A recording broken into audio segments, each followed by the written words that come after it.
Zentrix AI, the advanced AI-powered trading platform for every trader. Everything you need for trading success. Research, strategy, automation, all in one platform.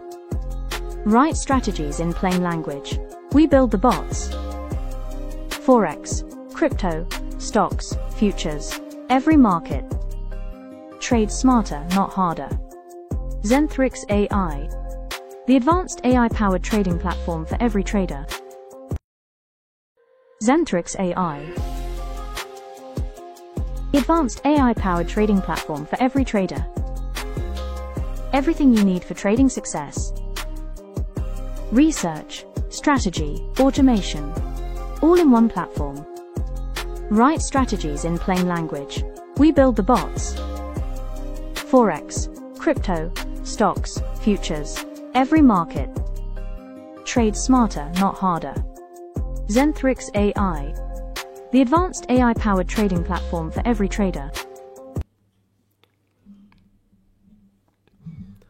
Okay, what's up, people?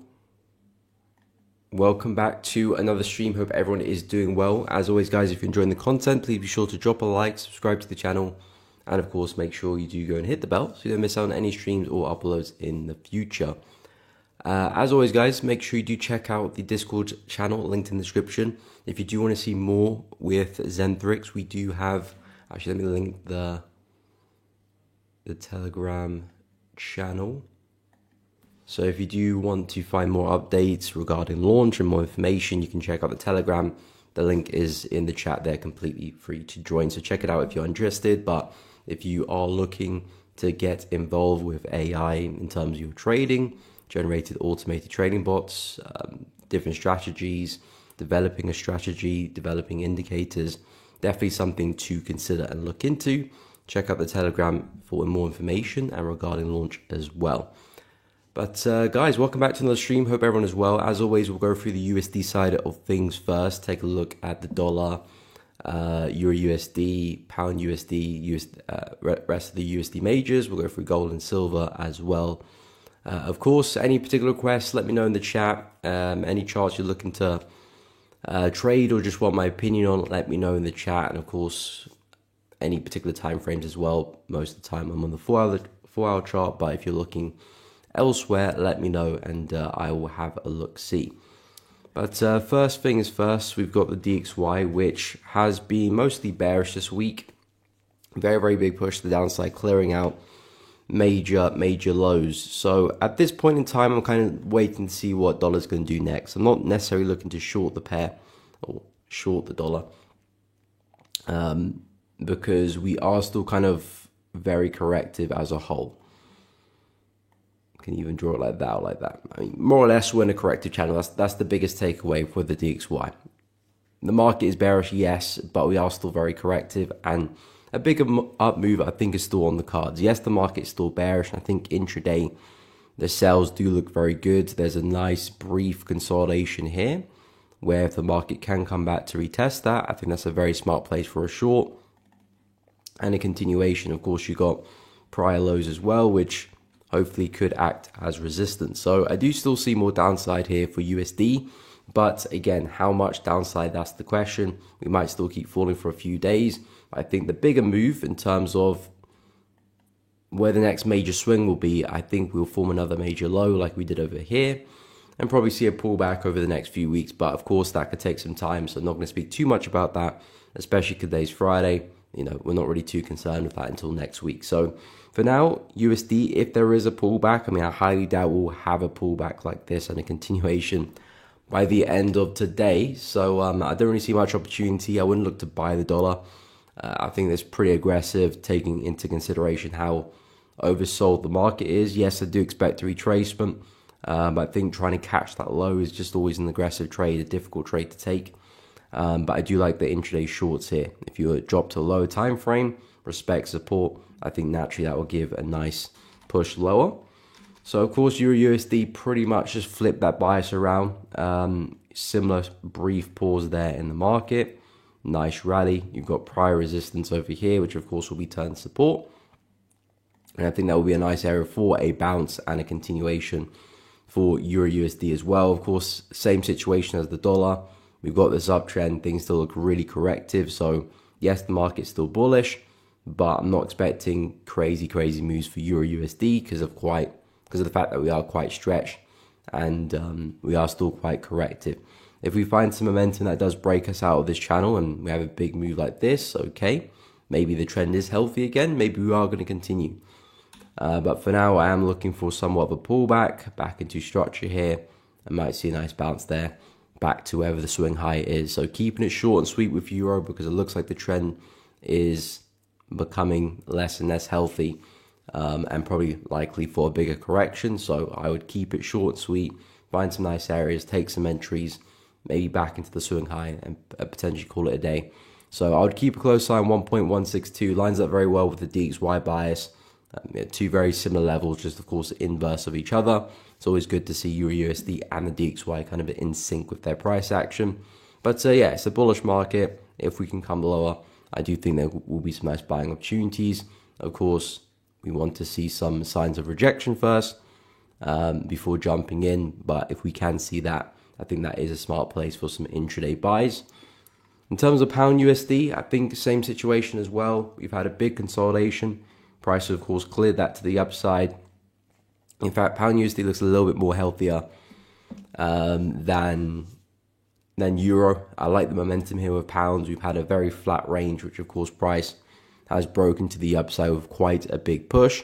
So the way I see it, the market is very bullish here. We've kind of broken out that range with somewhat of a healthy breakout. So if the market could be kind enough to retest the high of the range, which of course would be prior resistance turn support, I think that would be a very healthy place for a buy. You've of course got this brief range here as well, which gave us some momentum.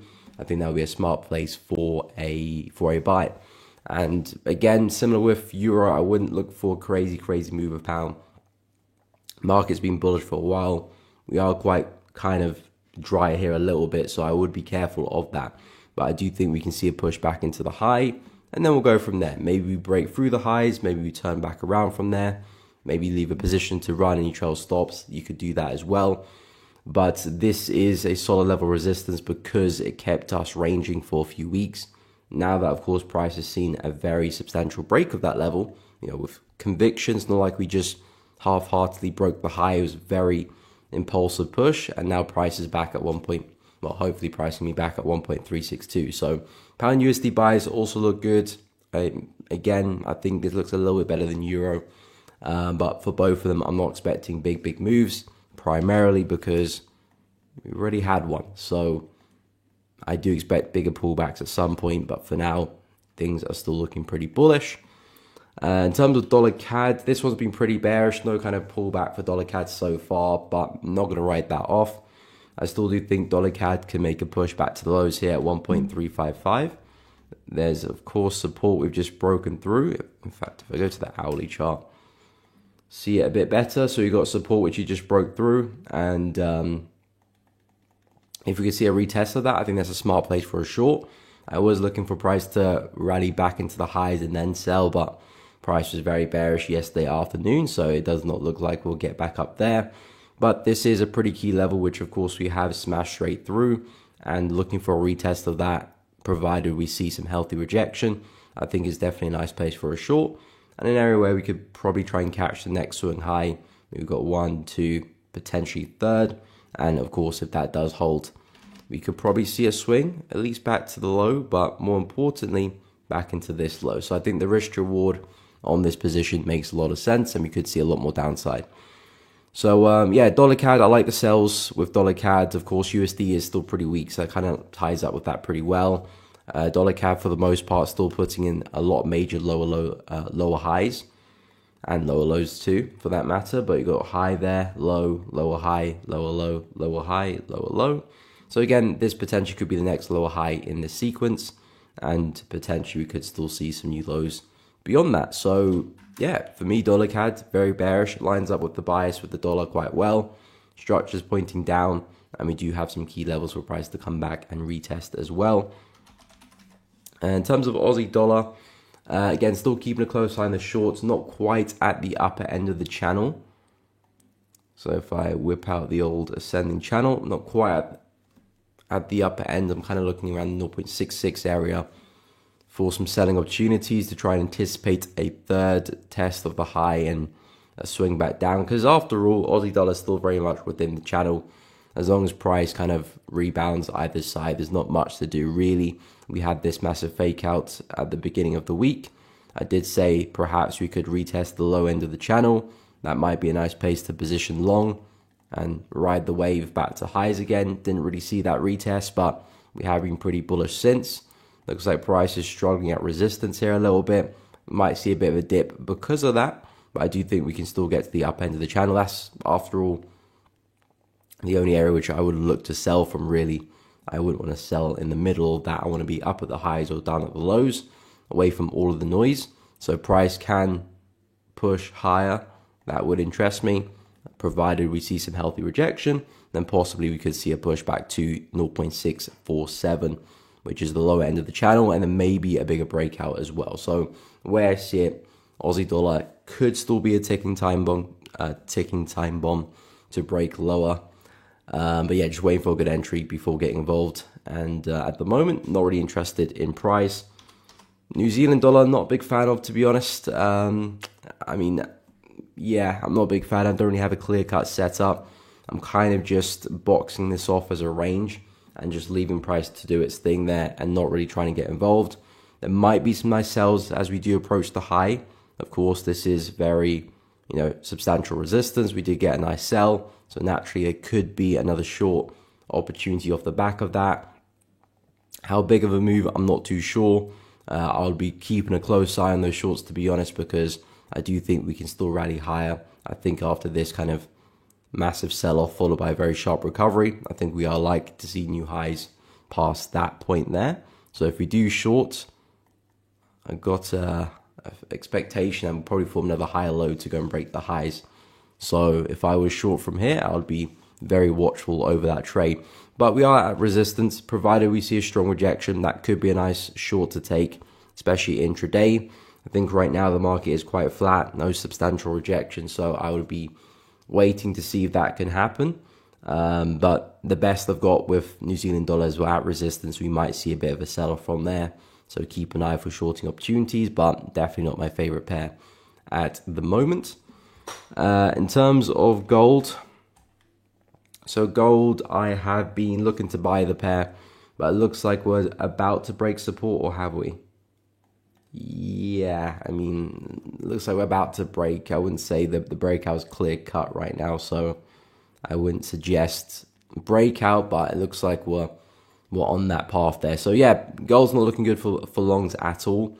I said if price does break through support, I will just stop looking to buy the pair altogether right now.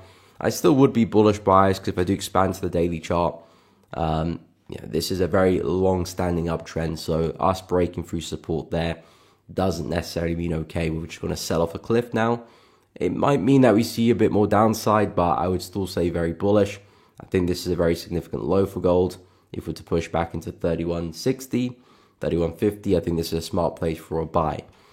But if we are going to break support, here, then I would expect to see lower highs form, or continue, I should say, because they have already been forming.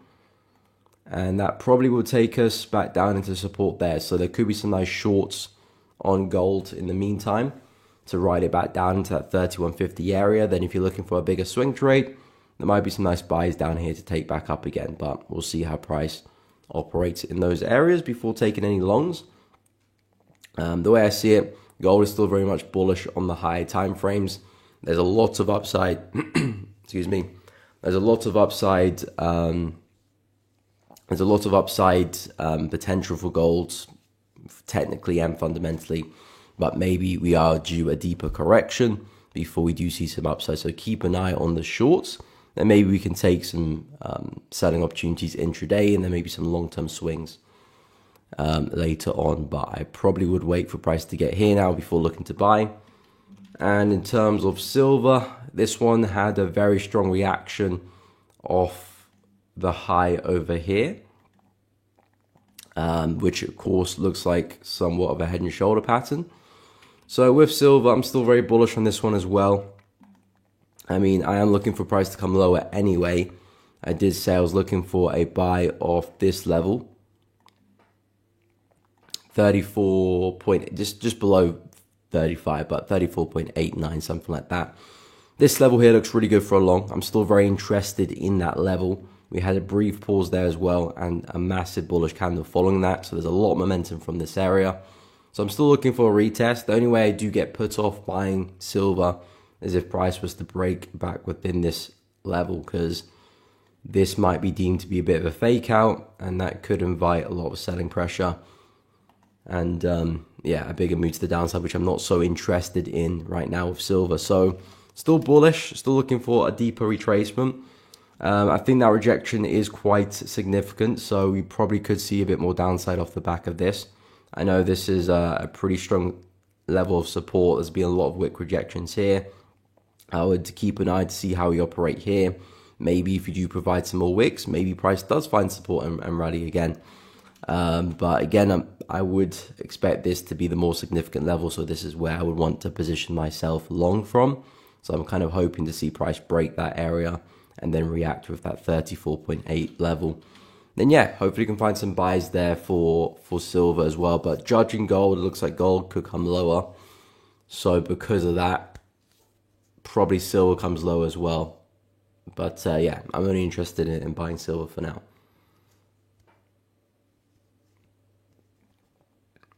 So yeah, that's kind of where I'm at with both silver, gold, of course the USD pairs, and the other USD pairs. I do think for now DXY is pretty bearish, but I am expecting some pullback soon. I'm just going to say Taj. Taj, we just had a look at gold. If there is a particular time frame you do want me to look at, let me know. Put it in the chat. SemFX, what's up? Pound Aussie, I want to review it again for my analysis. I believe it will break resistance and go bullish. Selling will only be confirmed if we break 2.09286. Okay, yeah, I'll go through that again. I mean, for the first time. But okay, I'll have a look at that level as well, 2.09286. Blessing, good morning. Hope you're well. Welcome to the stream. King Kong Console Pound Aussie is very bullish on the higher time frame. Yeah, it is a counter trend trade. My Pound Aussie shorts is not in favor of trend. It definitely is going against the larger trend, but it's a counter trend position, expecting to see potentially a counter trend move. The idea of the position is that we're short at a level where if price does hold, there's a lot of downside possibility. And we're kind of short before the market is bearish, which of course is a bit more of an aggressive trade. It definitely is more of an aggressive position. We're going against the higher time frame trend, but because the market has found a lot of resistance here and rejected very well, if we are going to continue that rejection, there's a lot of downside possibility back to these lows and potentially further as well. But I probably would take most of my profits there if you do go back to that level. But yeah, the expectation with Pound Aussie is that I'm looking to see if the market can have that bigger retracement. Yes, the trend is very much up. It is a counter trend move, which I'm looking for going against the grain. But because we have taken out major highs, I'm looking to see if we can top out and start to see somewhat of a bearish trend. The market did form a lower high here technically, and we did see some momentum there creating new low, and price so far has remained respecting that level. So as long as price doesn't break through that high, I would be looking at a lower high here and a push down. If of course we do break resistance, that would be a very bullish signal. At that point in time, I'll be looking at pullbacks and a push back to the high, which is at 2.15 roughly. So that would be the bullish signal for Pound Aussie. But I am looking at a counter trend move, looking to see if price can start to form somewhat of a bearish trend. We've had numerous rejections at this level, another rejection yesterday afternoon, and we're going to see if that momentum can continue. I've got stops above the high. If price does break resistance, I'll stop out and monitor the breakout, because if it's a big breakout, then I would switch my bias, and then I would be looking for longs back into 2.15 after that, and hopefully you can find a retest of that level somewhere as well. But yeah, the analysis is just because we are maintaining structure here on the 4-hour chart. We did see a swing, a pullback, another bearish swing. And now for the most part, price is still maintaining resistance there. So as long as we can maintain that lower high, I would still be looking at a drive lower. Like I said, if price does break through, I will look to switch the bias around. But it is counter trend. It is a bit more of an aggressive trade, but the risk for me is worth the reward on that position, because if it does play out, hopefully I can get it back to the lows here where I'll probably secure most of my profit, but I will leave positions to trail because I'm at a price where if this is going to turn around, I'm at a price where I can probably comfortably hold on to some positions for a much bigger swing. But yeah, as long as we maintain resistance, I like the opportunity. If we break 2.09286, 2.09286, whereabouts is that?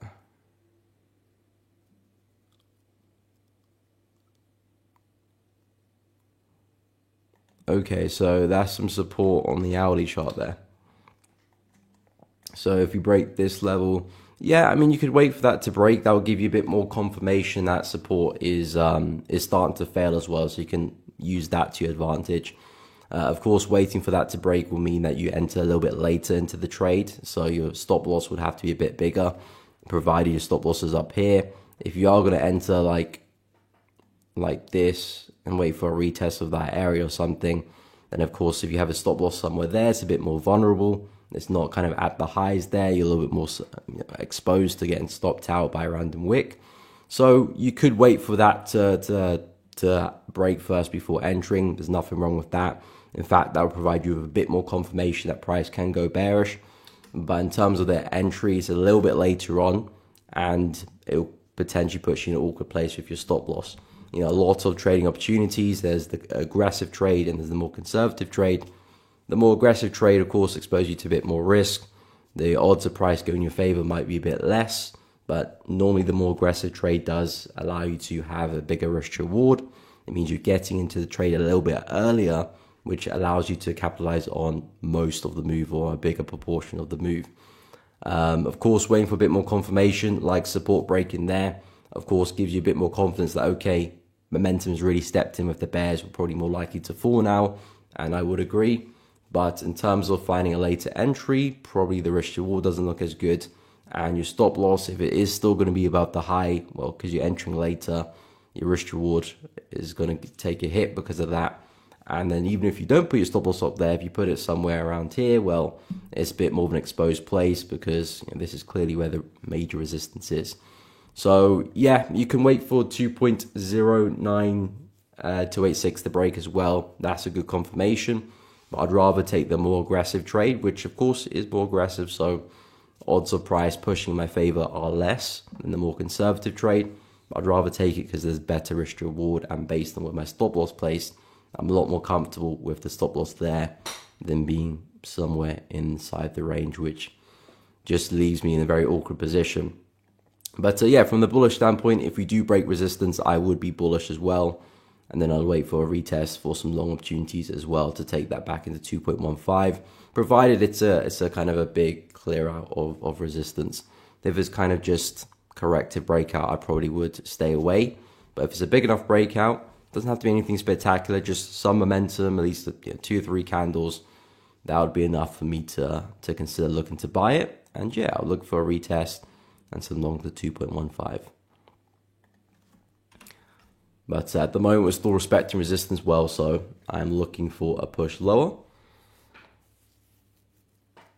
Okay, we'll go through Euro Yen. What's up, Malik? I'm only in pound Aussie at the moment. Only in pound Aussie. It's been a bit of a slow week, but I did enter pound Aussie yesterday. Pound is stronger than Aussie. Yeah, at the moment, pound is a bit stronger than Aussie, yeah. Stefan, good morning. I hope you're well. Trade for a living, what is up? Pound CHF selling. I've actually looked at pound CHF today. Let me go take a look at Euro Yen. So yeah, Euro Yen looking very, very bullish at the moment. We've, of course, snapped through major highs at 166.796. And it looks like price could be making a move back to resistance there, 175. If this is the real deal, there's a lot of room to cover for euro yen. So if euro yen is going to break out here, I mean, it has broken out.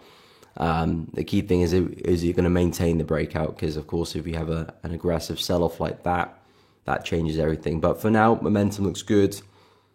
We've cleared resistance. Next level would be 175. So I'm pretty bullish here for euro yen. I did speak about the retest of this area here for a long. Yeah, I'm still looking for that. We are taking our time, so this is probably more of an opportunity for next week. But the fact that we haven't created new highs yet kind of tells me that we might take a bit of a sell, which hopefully will happen, because I'm looking at one more push down, take out some of these lows, test this range here, which of course gave us a last up move. I think this would be a sensible place for a buy. Try and anticipate the next high low, and hopefully ride it back to highs. And again, I probably wouldn't aim for 175 in one go. I'd probably just look for a push to this high, but probably maybe half the profits in the other half run really. But yeah, the way I see euro yen is that we are still looking pretty bullish for now. I'm looking at this as somewhat of a bull flag pattern. There's your first swing. Hopefully we can find the second, retest this range here, and hopefully find some buying opportunities off the back of that, and just try and catch the next high low in this sequence. So yeah, euro yen pretty bullish, still kind of stalling at the highs, which is a good sign if we're looking for entries. Of course, if you're already in the trade, then maybe not a good sign. But if price can push down, great. 167.5 is kind of where I'm looking. Targets back at 169.750. And the long-term targets, we could be looking at 175. So the way I see it, there's a lot more upside for euro yen. Pound CHF we'll go through next. What's up, D-Mart? Welcome to the stream. Hope you are well. So pound CHF, yeah, I haven't actually been keeping up to date mostly with the CHF pairs. I was looking a lot at Aussie CHF a couple of weeks ago, and then I got trailed out of break even on the Aussie CHF. Then it had that massive sell-off, so I kind of just stepped away after that, waiting for price to give me a bit more information about its next move. Since then, the CHF pairs have been looking pretty bearish. Pound CHF did break lower as well. Had a pretty nice retest of some support here, and it's been looking pretty bearish since then, pretty consistent with all of these lower highs as well. So yeah, pound CHF is looking pretty bearish. It does look like we are seeing some momentum at the moment. Again, I wouldn't get too excited until I see support break, because at the end of the day, this is still a pretty big level of support. And yes, we are looking pretty bearish right now, but you can see how many rejections we've seen at this level. For all we know, price could push back down into support and reject the pair again, reject the level again. So yes, we're selling right now, but there's not a lot to do with that. Unless you're already in a position, then of course, great. Might be looking to take some profits as price approaches support. But I wouldn't look to short it now. We're coming right back into support. There's not a lot of room to work with there either. So I would suggest wait to see if price can break through support again. And that might provide another opportunity to find the next lower high. In the sequence, being very, very consistent with these lower highs. I would bet on the continuation of that. And maybe we do push back into the lows here for pound CHF. Maybe that is a long-term target price is working towards. I'll probably keep an eye on this low here, 1.078. That looks like a strong area of support to me. I think that could be a healthy target to have.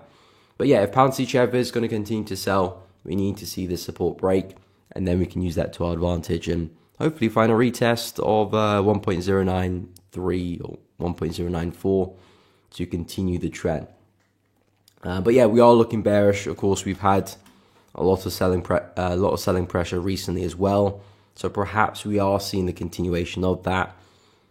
Pound CHF is a bit of a weird pair. There's not a lot of momentum in it, but if we continue to break support, I do think it'll be a nice opportunity there.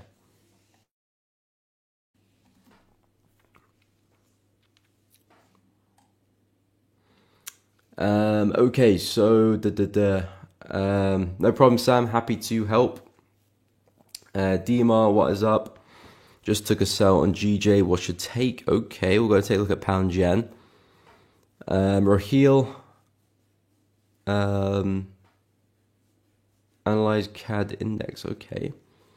I don't think I've ever looked at the CAD index. Are you talking about the index between CAD and other currencies? Or are you talking about the Canadian stock market?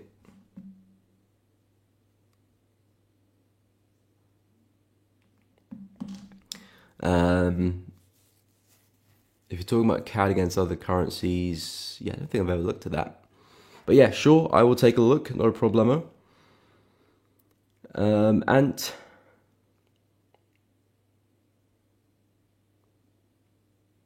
a good question. I mean, in terms of fundamentals, primarily can prioritize interest rates, especially, but I would focus on technicals. I'm a very technical trader, so I don't use that into my consideration in terms of whether I'm looking to short or buy a market.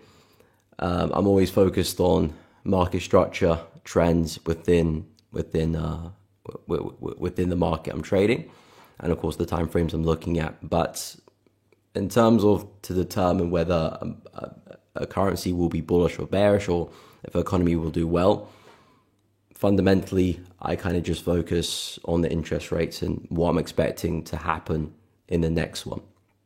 Of course, compared to another currency's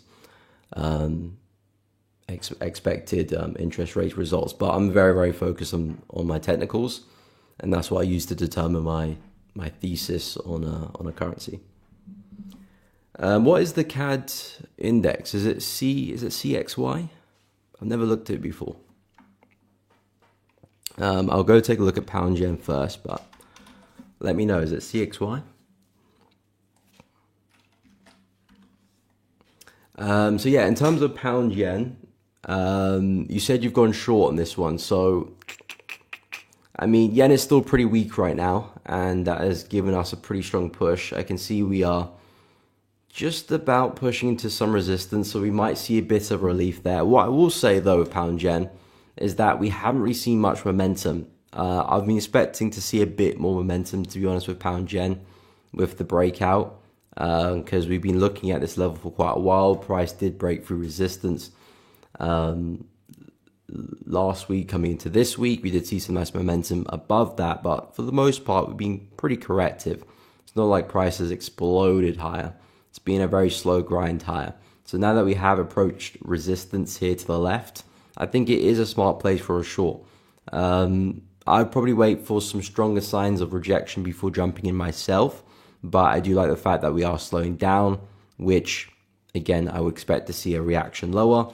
Whether we'll get a massive sell like this, or whether the sell will just be short term and then we continue to buy and continue to break highs, we'll have to wait and see what type of price action we get and what information we get from the candlesticks. But in terms of a location to short, I think it makes sense, especially with how price got there. Very, very corrective. So most of the time you would expect price to respect resistance, but I would just keep a close eye in terms of managing the position. Momentum is against you. The yen is still pretty weak at the moment. Yen pairs as a whole are pretty bullish.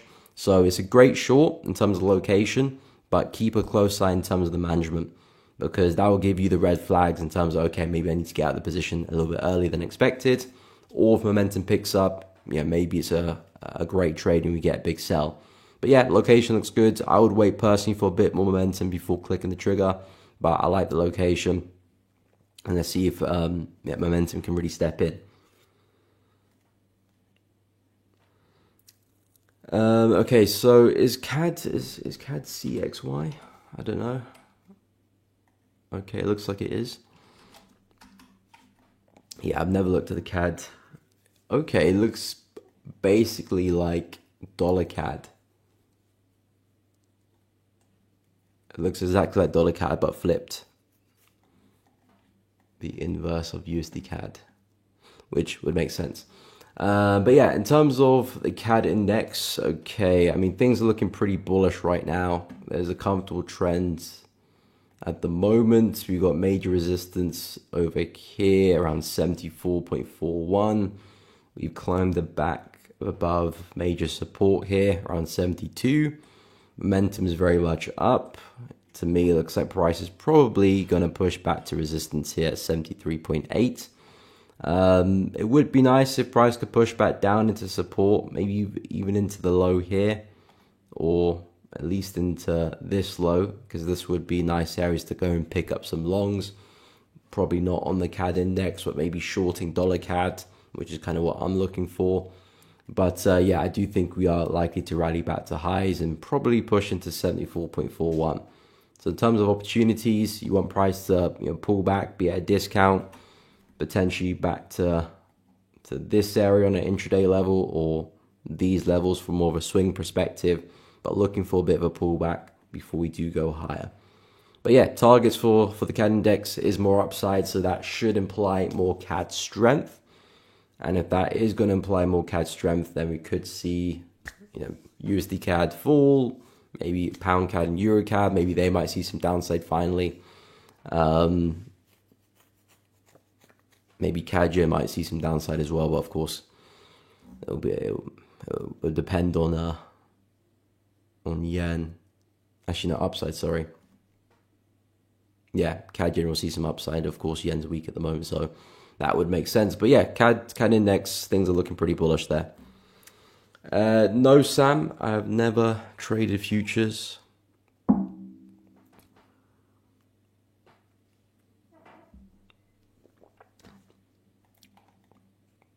Okay, so I did not mean to do that. So in terms of the rest of the yen pairs, I mean, let me take a quick look at the basket first. So yeah, the yen to me still looks relatively weak, so I would naturally be expecting more downside here. I'm not seeing any major signs of reversal. We respected resistance pretty well yesterday. The lower highs are still very much intact and holding together. So if that's the case, then we're likely to keep falling. Of course, next target would be the prior low here at 64.95, and expecting some new lows beyond that as well. But yeah, the yen to me is still looking pretty weak. So if the yen is going to remain weak and continue falling, then that means, of course, pound yen, euro yen, CAD yen probably will push higher unless something drastically changes. And by drastic, I mean a break of structure. If price was suddenly to push the upside, go take out some of these highs, then that would make me start to rethink that bias. So if the yen was to do something like this, I would back away. That would be a bullish signal. Perhaps we could find a higher low somewhere and a continuation, and that would really change things up with the yen pairs. I don't want to rule that out because that's still very much a possibility. Price is, to a degree, finding it difficult to really break through the lows here. This was a very powerful level of support. Big reaction once, another big reaction again. We did break through, but we have somewhat recovered. And if I do expand to the daily chart, you can see we did leave pretty aggressive wick to the downside. So it looks like price is breaking through, but I wouldn't say the breakout is clear or or obvious. So if price does start to see some momentum, we take out some highs, then yeah, yen can shift. Yen can shift, but we need to see this move before I do talk about the buys on the yen itself. For now, the lower highs are intact, everything's still pretty bearish.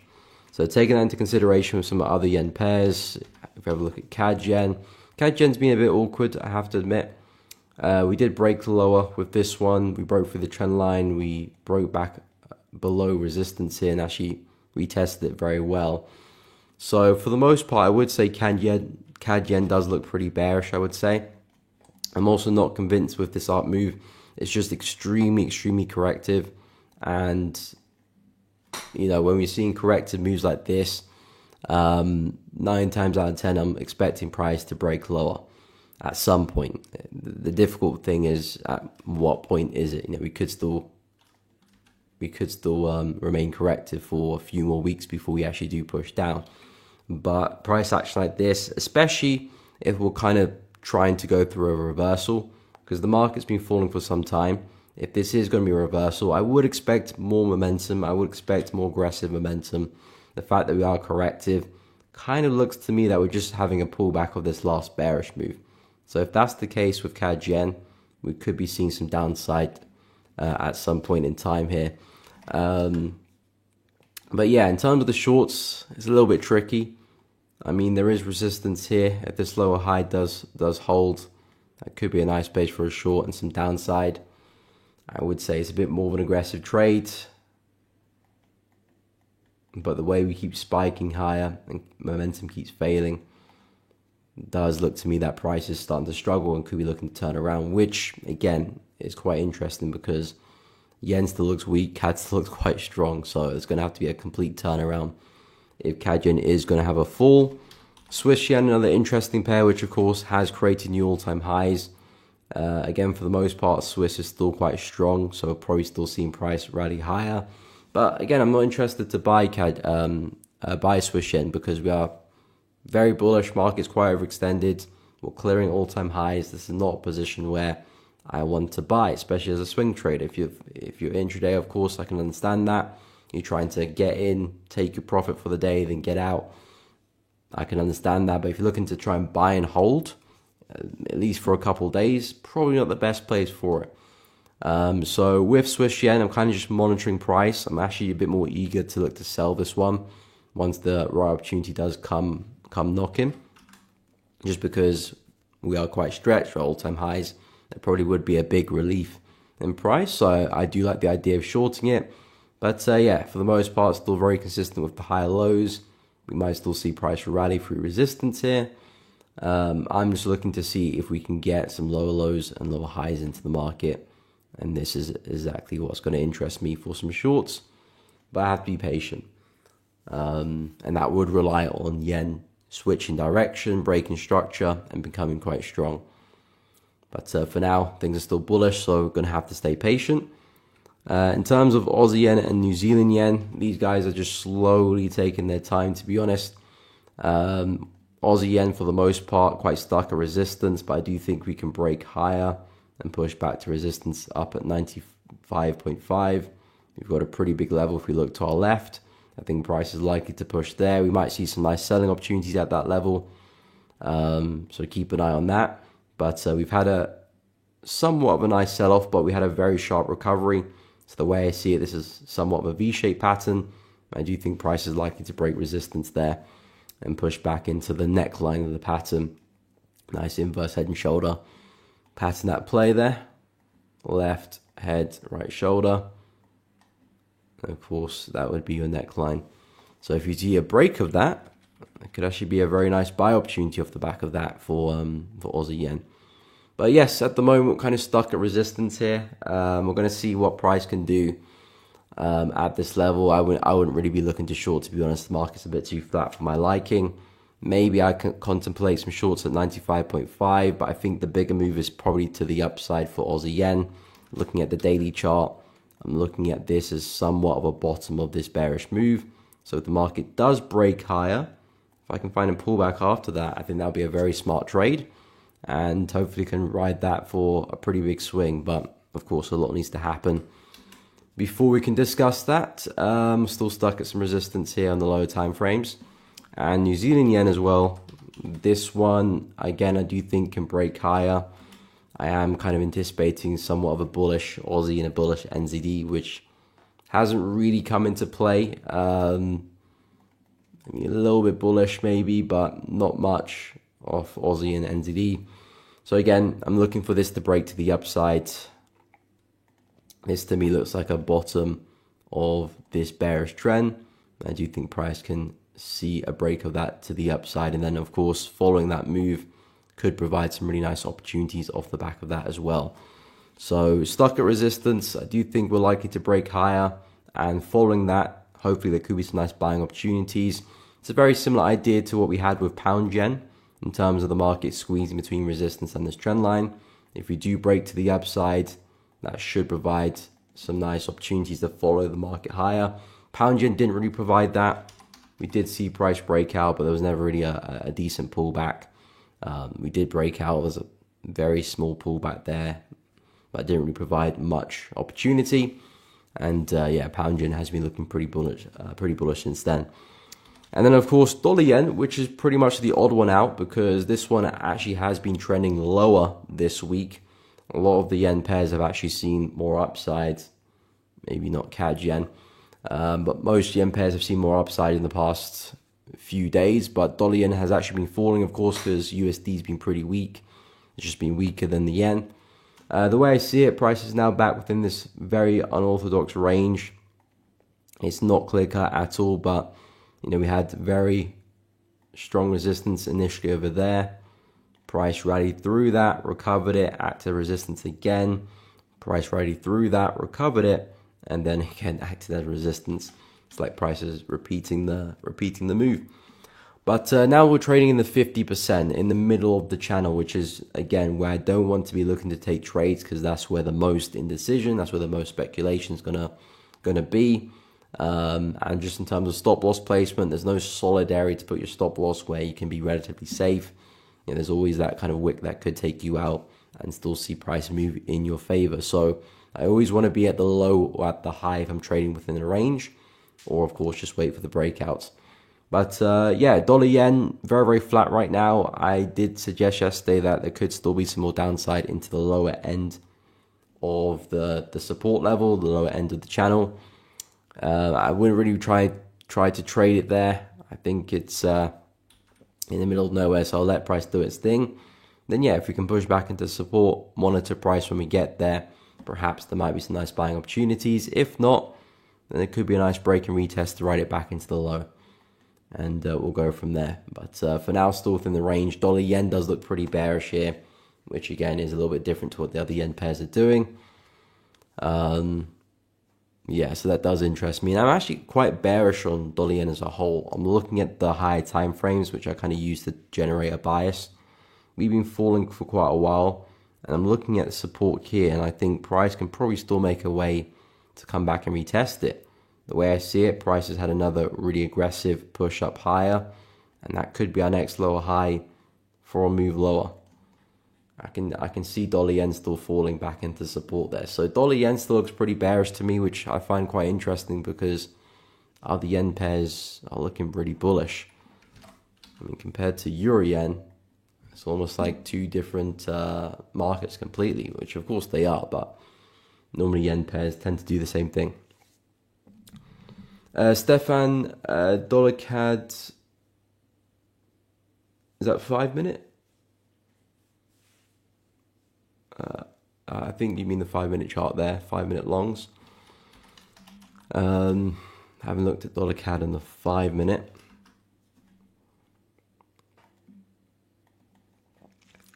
I mean, yes, I would expect a pullback. I don't know if I'll be looking to buy the pair right now, though. I mean, I can understand that we are breaking through resistance here.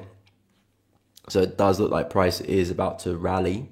But again, I wouldn't necessarily be looking to try and pick up some longs on that breakout there. I'm always looking for a retest of structure. I'm always looking to essentially buy from support and sell from resistance. Okay, 50-minute chart. So yeah, with dollar CAD, I mean, again on the 15, I wouldn't be looking to buy either. I want to be at support, not at resistance. Yes, it looks like price is breaking out, and of course, taking trades in the breakout does make sense as well, but it's never really something that I look to try and do. And I wouldn't probably trust that breakout either. I would want to see a stronger close there. But yeah, I do think dollar CAD can pull back, but I would be careful. Momentum is very much with the bears here.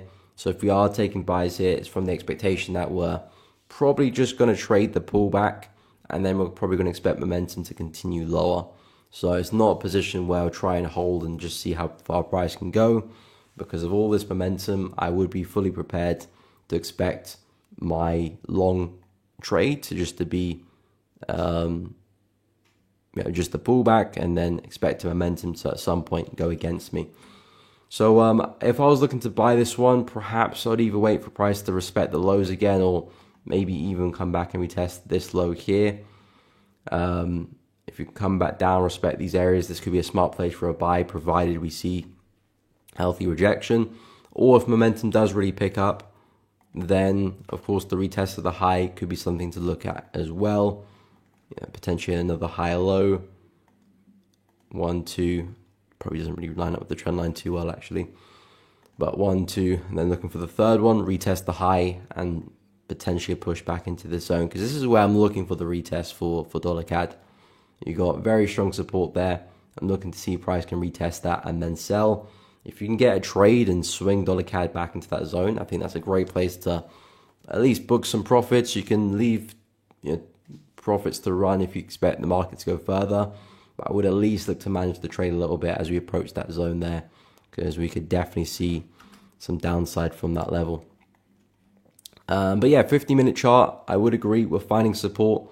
There is upside opportunity there for USD CAD. It looks like DXY is finding support as well. We are starting to flatten. This is almost probably a bit of a range now. So we are starting to flatten, and if DXY can do something like this, that would probably give dollar CAD the green light to see more upside. And we could potentially expect the DXY to retrace back to 97, and that should give dollar CAD the energy to actually see some upside there. But yeah, I'll keep it short term with dollar CAD. I think that's the biggest takeaway. Buys look good, but I would wait for a pullback so I can actually buy from support, then targets back at that range, that 1.368. I wouldn't try and take it any further than that personally, of course. But I would keep an eye on the candlesticks as well, because if price is pushing into that zone, you're not seeing any signs of rejection, then you probably would just hold onto the trade. But if you are seeing signs of rejection, I would look to get out. But as a whole, I'm still pretty bearish in dollar CAD. Still looking for a push back into the low. That's kind of how I'm looking at a lot of the USD pairs. Dollar CHF, that's been pretty bearish as well. That one's cracked through support, and I do think we can continue falling. If I expand to the weekly chart, actually if I expand to the monthly chart with dollar CHF, still looking for a drive back into the lows here at 0.787, and we're not too far away from that. Still a bit of a way to go, but we're not too far. I did mention yesterday a retest of this area could be a smart place for a short. I still think it is. Actually, if we go back to the 4-hour chart, you can see the brief kind of pause we had here with the DXY. Then we had a very strong move down. If we can come back to retest that, I think that's a smart place for a short, definitely intraday. And if you can swing it back to wherever the prior low is, I think that's a smart move to take it back into the low. So the way I see it, dollar CHF still pretty bearish, healthy level to short from. Lines up pretty well for a brief area of supply. I think that's a smart place to short. Equally, I like the zone up here as well. This is a bit more of a swing idea if we see a much bigger pullback from dollar CAD, because provided we actually need to get up to this level if we're going to short from there. So if we do see a much bigger pullback with dollar CAD, then that is definitely something I will consider, and something where I would be happy to try and sit in the trade and see if I can swing it back to those monthly lows there, because I know that I'm positioned well enough that if price is going to have that big sell, I can look to hold and just see how price develops. If price was to break through this area, it would technically be a break of structure. At that point, I would be looking at some more upside for dollar CHF rather than the big sell. So I know I'm positioned well enough where I can just hold that trade, probably stomach some of the pullbacks, and look for that bigger swing. But intraday, of course, I would focus more so around here at 0.80451. And of course, a bit more swing, I'll look at around 0.815. But it's a very, very big if to see price get up there. But dollar CHF, I would be pretty bearish on this one. USD still looks pretty weak. CHF still looks pretty strong. I have been quite bullish on the CHF pairs, probably in the recent month. I have taken a couple buys in Oz CHF. Both have just been break evens. Took a buy over here, and then price did come back to take me out of the trade for break even. I took a buy over here as well. That did see a nice push back into resistance, but not enough to break through, and I took a break even there as well. Both trades, I was looking to see if I can push it back into this area, which is where all the momentum came from. I would expect price to be attracted to that level because we did consolidate and had a massive sell-off. So naturally, I think there'll be a lot of sellers waiting for price to get there again if we are going to continue this journey to the downside, but looks like we didn't need to do that in the end, and price is already looking pretty bearish. And maybe we are going to push back to the lows here. Maybe we are. Like I said, I've been trying to look for buys because Aussie CHF has come from all-time lows. If I zoom out, look at the bigger picture, we've been falling, since forever. This goes all the way back to 1980. So for the past 50 years, we've been literally falling continuously. So, and of course, every time the market does create a new all-time low, we do recover that and see a pretty big pullback. But it looks like the market is still bearish and we are still falling at the moment. We have been very continuous with the lower highs. There is no bullish setup for me unless we suddenly go and break structure to the upside. Let's see if we can take out this high. That would probably give me the confidence to go and look to long, because at that point I've seen intent for us to go higher. Now if I find a pullback, I'll be happy to take some longs. And of course targets back to where we came from. But yeah, CHF pairs are looking pretty bearish right now, so I'm definitely putting my bullish bias to one side because at the moment, not seeing much opportunity there. What's up, Alex? Good morning. Welcome to the stream. Hope you're well. Let me guess, going to ask about oil. Haven't actually looked at oil since yesterday.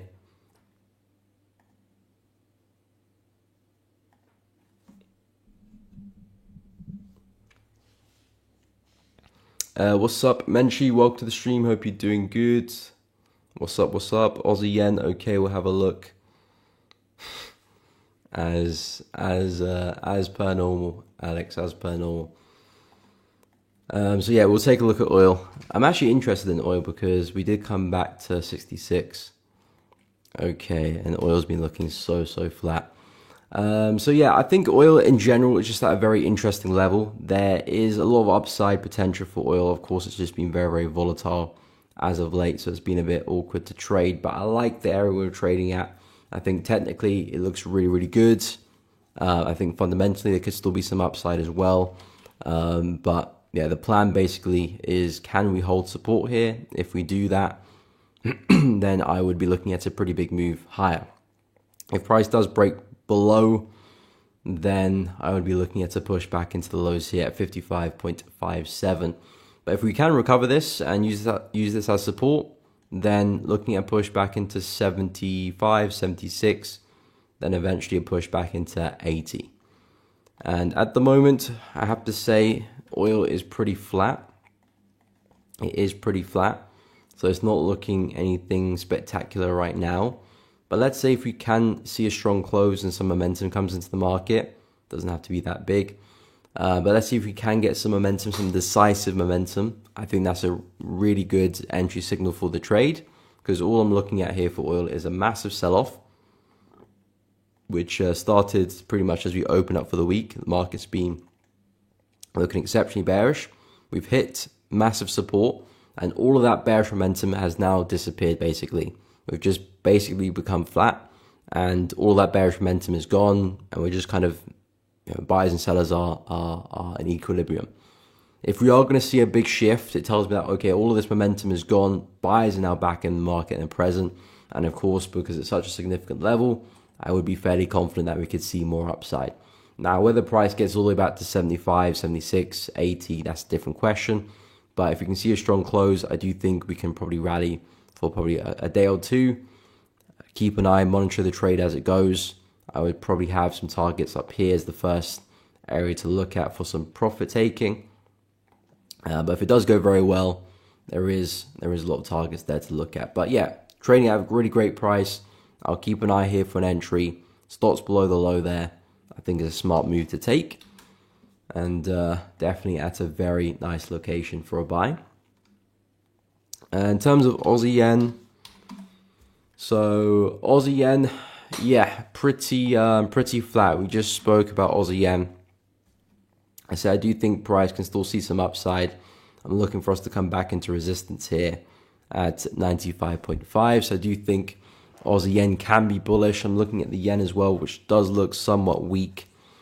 too. And of course, we've been very consistent with the higher lows as well.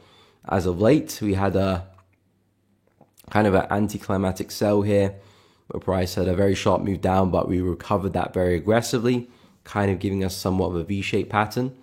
Of course, price has been holding onto resistance pretty well, but I do think we're still likely to break through the high here and push back into 95.5. So the way I see it, expecting us to drive higher, and then we can, of course, speak about that level. I think this could be a nice place to short the market, get there again. I wouldn't be necessarily looking for a huge move down. I think we can probably see a reaction for a few candles there, maybe a couple days, and then we have to probably look to start taking profit and start watching out for that trade. We did react very well there, but you can see, we probably pushed about 40% of the way down before price forms a higher low and pushes back up again. I think we might see a similar move, push down at the higher low. Maybe we go break it that time. But yeah, I do like Aussie yen to the downside from 95.5. Again, more of a short-term play. Of course, I would wait for price to get there and react well. And then, yeah, we can probably base a trade from that. But at the moment, I do think we can still see price push higher there with Aussie yen. In terms of BTC, Bitcoin has been interesting. We've been pretty bullish for this week anyway. Look at the weekly chart. We are about to close to the upside here, or at least we are for now. Bitcoin doesn't close until Sunday, so things can still happen between now and then. But for the most part, we are looking pretty bullish. The biggest takeaway I have with BTC is that we are kind of in a range here. So my bias is a little bit more neutral. I'm kind of waiting for a bit more information before I really do say, okay, things are bullish or things are bearish. And I'm looking to try and follow momentum either which way. Because I can see price do both things here, really. Momentum's, of course, up.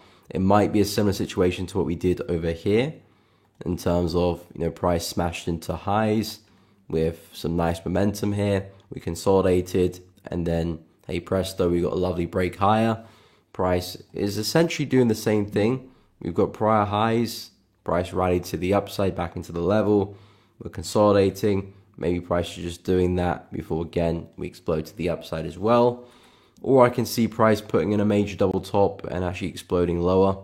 And that could provide some nice sells, going back into these lows here. So I can see price going both ways. I would just wait to see price make that move first and then look for opportunities off the back of that.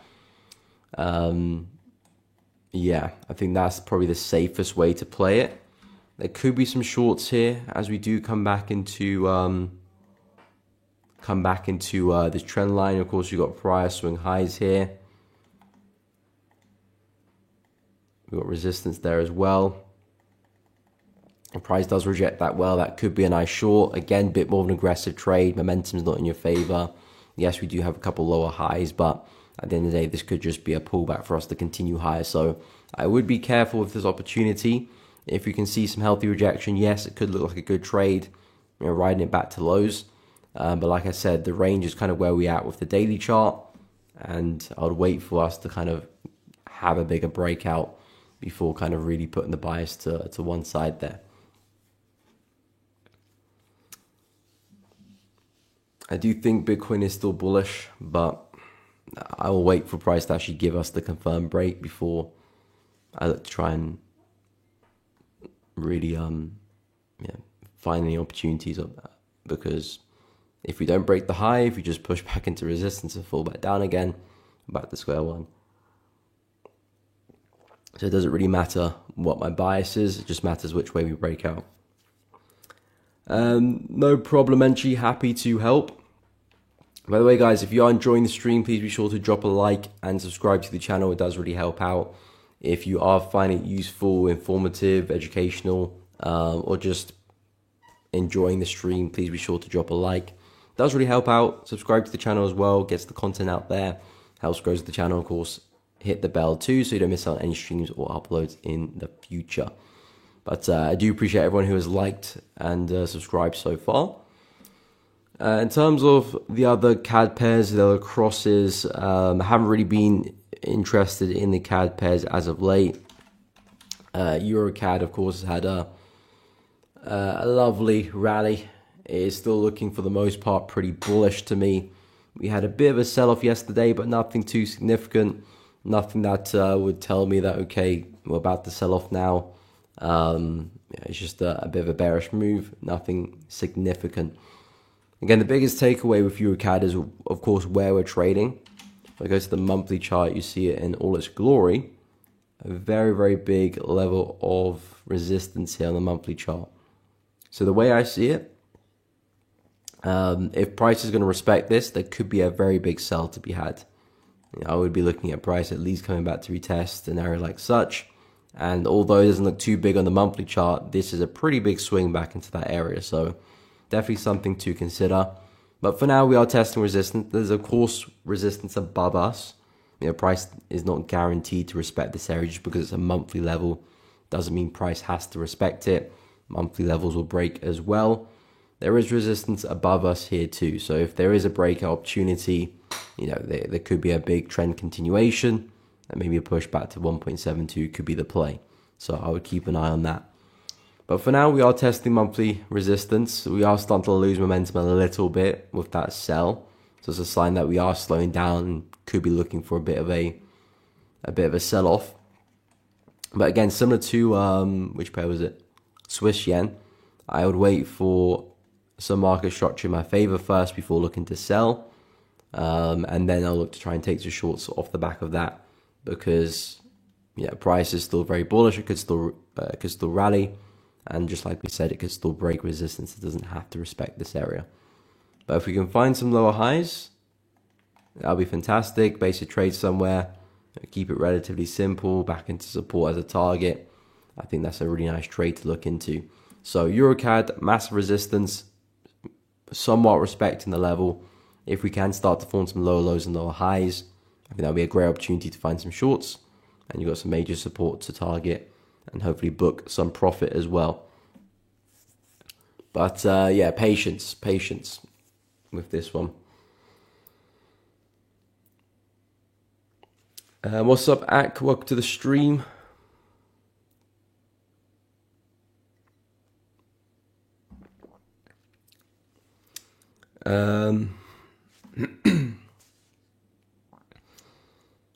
Is there a way to trade indices and metals without getting negative swaps? I don't trade indices like that, so I'm not even aware of how the swaps work on indices, to be honest. I'm not even aware of how the swaps work on indices, to be honest.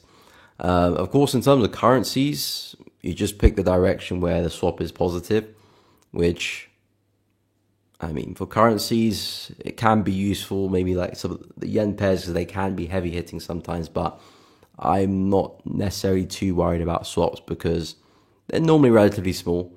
And unless you're planning to hold your trades for like months on end, then maybe you're gonna take into account swaps. But even if you're gonna trade for like a couple of weeks, even a little bit longer than that, swaps aren't too painful because normally you'd be looking for a pretty big move as well, so it should compensate. But I'm not too aware how swaps work in indices.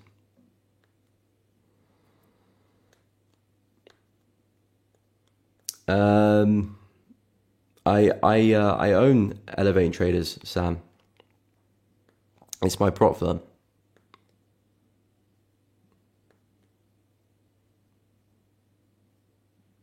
But you can go onto the website. You can go check it out. You can read through FAQs, go through information regarding challenges, and see if it's something that will suit you and something you're interested in. But I own Elevate Traders. Chill, what's up? I have no idea. Nick does talk a lot about Oanda, but again, I'm not in the US, so I don't know really what the best place to trade gold is in the US. I don't know. Again, a lot of US traders do dabble with futures. I've never traded futures before as well, so I can't really speak on that, to be honest. I'm very much CFD trading, FX pairs. That's really my forte, and that's where I focus on.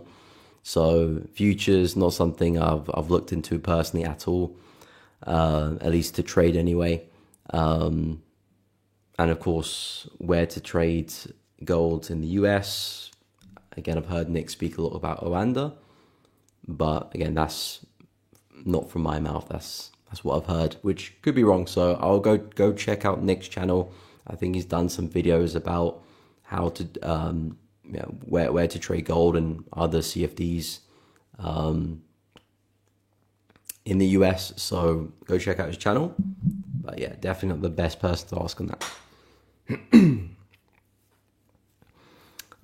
04 Medias, what's up? Pound Aussie is touching. Is it touching resistance? We'll go take a look at that. AC hold US 100 longs. Okay, they got heavy swap to go long. Same with gold. Well, I would imagine that the short bias would either be positive swaps, or at least the swaps be very, very minimal. Because if it's high cost swaps in one direction, the other direction, of course, well, an FX normally is positive, or at least it's going to be a very, very minimal negative, or just flat, basically. But yeah, if you're going to look to long US 100 and hold longs there, then I don't think there is a way around unless you trade it in a different way from like usual CFDs. Yeah, you will be looking to be charged for that, unless you're just going to focus on selling NAS, which again is not necessarily the best thing to do because it is primarily a bullish market.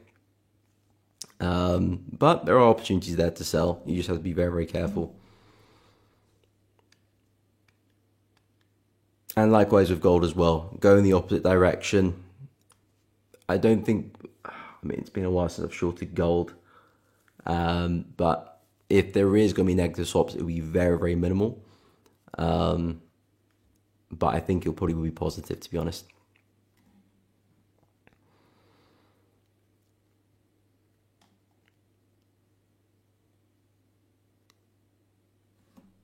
Okay, we'll try. Well, you can use the discount code for 25% off. It's literally on the screen there. How fast do you pay out? Well, after the first 30 days of when you place your first trade of getting funded, within the week of you requesting your payout.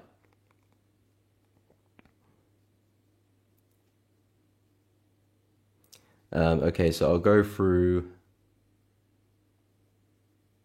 pound Aussie. If I have missed out a pair, which I feel like I have, but I can't remember which pair. If someone's mentioned a pair and I haven't taken a look at it, let me know. And yeah, I will go take a look at the pair. But I am short pound Aussie. Price rejected resistance very well yesterday. Looks like we're coming back into test the level again. My stop loss is above the level there. So if price is going to rally through, I'll take the stop out and walk away from the position. Did see a bit of momentum in my favor, but nothing really concrete there, and hasn't really ripped to my favor or taken out any structure there. So I haven't managed the trade at all. Just entered with a stop above the high. And I'm going to see how that maneuvers. But we are looking pretty bullish with this candle pushing back into resistance. So it's going to be up to this level now to see if it's going to hold or not. And of course, if it does break the highs, I'll take the stop and then potentially switch the bias around to be bullish. If we are going to break through this level, then of course with a suitable break, if it just clears the level, I think I would just stay away. But if it's a big enough breakout, then I would be looking to try and see if we can swing back into the high there. But we'll see what that resistance has in store.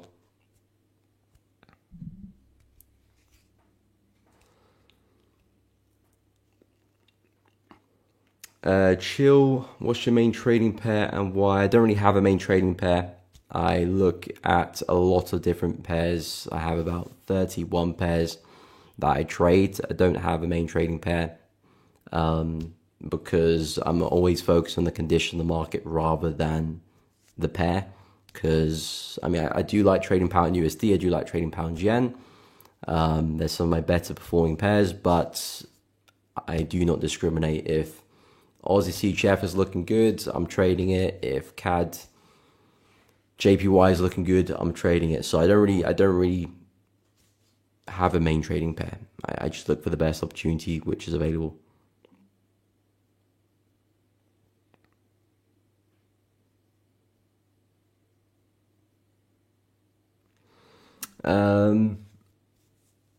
That's good to hear. I mean, Elliot, it's on the screen. It's on the screen. It's ET25. It's literally the rolling advert at the bottom of the screen. ET520 for 25% off.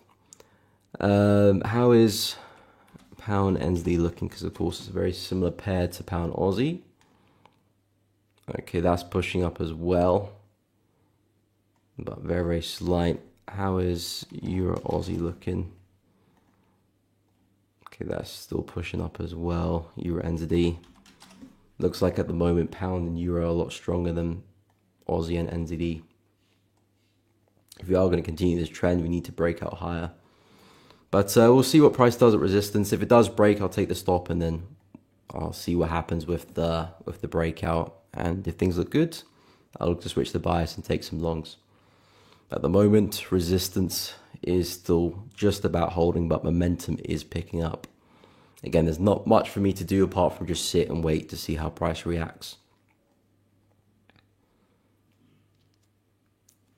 I've been looking for a lot more Aussie strength in the market, but it hasn't really come into play. We've seen a little bit of Aussie strength, but not as much as I was expecting. I've been looking for Aussie to get there. I mean, we've seen some strength there, but that's more to do with USD, I feel like, weakness. It's looking a little bit weak at the moment at the highs.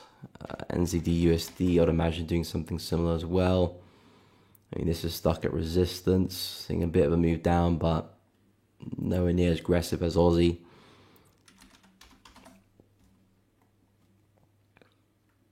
I mean, that one's pretty flat, so I'm not going to pay much attention to that.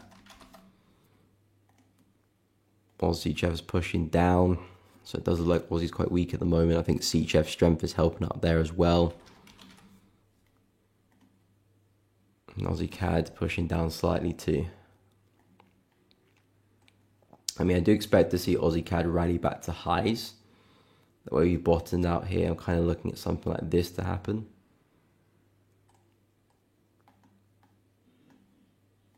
But it's a very, very corrective pair, and we have a clear-cut level to buy from, so not too interested with the entries at the moment.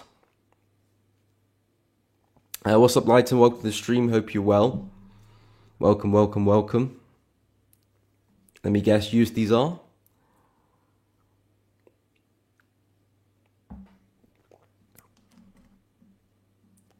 Last time we looked at USDs, I think we recovered slightly. But price was still pretty bearish. I think with USD always pushing down, it's difficult for USDs to see some upside. Yeah, dollar CAD, UJ, sure thing. USDs no problem. I mean, it's too bad you always talk about USDs, so I would be more surprised if I didn't guess correctly. Okay, I'll start with USDs since we mentioned it first. So yeah, USDs, last time I looked at it was, oh, okay, look at that for USDs. We did push down. So last time I looked at it, we were here. We were looking a bit bearish, but then we had that bullish candle, which was slightly recovering. And now we've recovered completely, left a massive wick there at support. So I like what I'm seeing here with USDs. It looks like we're bottoming out still. Potentially that bigger pullback, which I referred to early in the week, could still be on the cards. Back to 18.3. I still like the idea there. I still am long-term bearish for a push into 17.05. So I still do see USDs falling. But we are still kind of respecting this area of demand support. and price is rejecting it actually pretty well. I really like the way the daily candle closed. Nice piercing wick through the zone, pullback. Somewhat of a nice close. The candle could have been a bit bigger, but momentum has failed to break the low, and support is holding for now. So this could end up being a pretty big double bottom here, and we might see price recover back into that area before maybe we do take some nice selling opportunities. But because we didn't really sustain the breakout, I wouldn't be looking for the retest of this area anymore. What I mentioned yesterday in terms of looking for a breaking retest of this area and that area was dependent on the fact of us seeing more downside.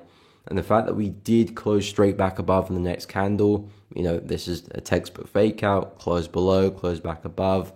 Yeah, that's as literally as textbook as it get. And also provided we did leave a big wick on the daily chart, this does tell me that support is holding very well, and we could really see price rally here. So the way I'm looking at USDZAR right now is that we are bottoming out. I wouldn't be looking to short here. Yes, we might see some downside, but I wouldn't look for any sustained move.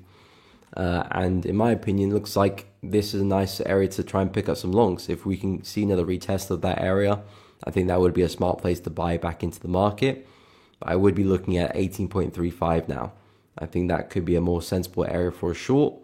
Let's see how price reacts, and things look good. We might see some nice sells off the back of that. But buyers doing a very good job at respecting support here. If you're not long, I would say this is the best area for a long. Let's see if we can get there again. If not, then maybe the sells up there. 18.3 might be the next best call. But I wouldn't look to short from here anymore. That is not looking like a good trade. The market has very much found support here. It looks like it's starting to bottom out a little bit. I wouldn't want to keep shorting here. Now, to me, this is bullish territory where we can probably see some more upside. In terms of USD CAD looks pretty bearish to me, so I am still looking at more downside.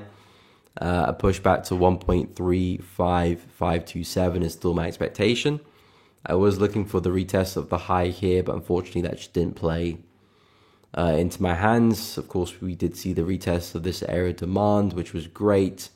I was looking for price to come back and retest it, then sell, but we didn't get that, unfortunately. Price did break the floor. But I did mention this area yesterday as a nice level of support on the hourly chart, which could provide some nice shorting opportunities for us should we not get that retest of the high.